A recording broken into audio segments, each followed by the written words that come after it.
Bienvenue dans une toute nouvelle vidéo crypto. Aujourd'hui, on va aller voir plein de graphiques intéressants. On va commencer ici avec le Ethereum, donc qui suit la Global Liquidity. On l'a souvent regardé avec le BTC. Donc aujourd'hui, on va regarder plusieurs choses, mais surtout des choses liées à ETH parce qu'on sait c'est l'étape 2. On a BTC à l'étape 1 qui commence à avoir des liquidités qui entrent. Ensuite de ça, on n'a que le BTC qui augmente en fait presque pratiquement. Ensuite de ça, ça se transfère vers ETH où là on voit plus ETH qui surperforme par rapport au BTC et au reste du marché. Et ensuite de ça, on attend la prochaine phase pour la hot season où les altcoins vont profiter plus de la hausse. Mais là, on voit l'ETH qui suit, qui est très très corrélé donc à la global liquidity. La global liquidity, ben, c'est le total d'argent donc imprimé sur Terre, mais je pense que ça c'est que pour US, donc les États-Unis, donc l'argent total qui est imprimé. Donc, on voit que plus la courbe bleue augmente, plus il y a d'argent imprimé.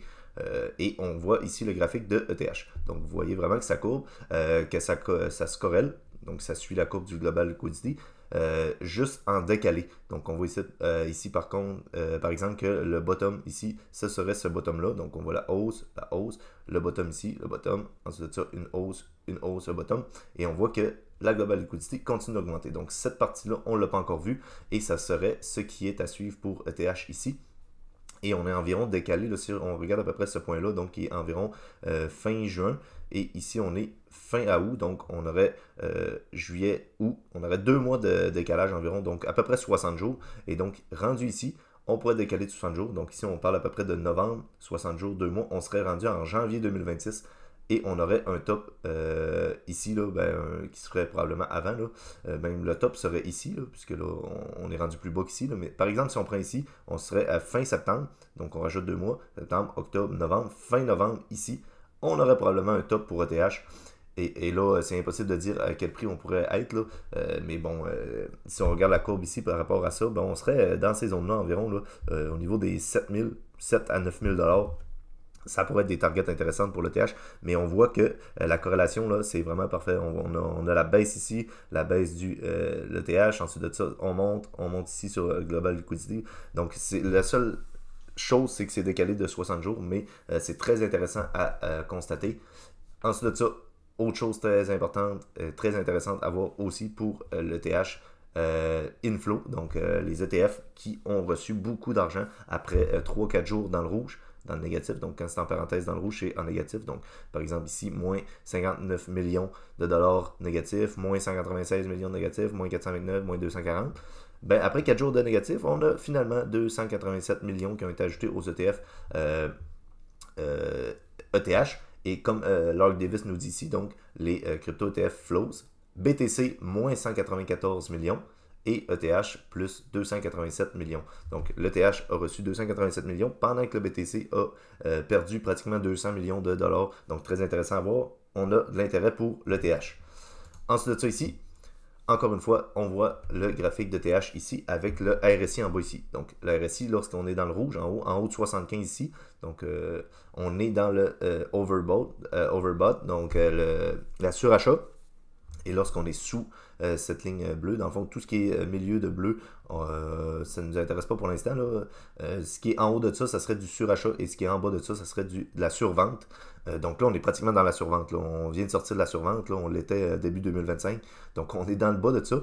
Et rappelez-vous, le top de ETH à 4800 lors du précédent bullrun, pour ceux qui étaient là, donc fin 2021. Ici, on était dans l'overbought à 4800. Et ici, on est où? On est à 4300. On vient de faire pratiquement un ATH là, récemment, là, au même sommet. Et on est ici sur la RSI, donc à peu près, on va dire 30 là, à peu près. Là.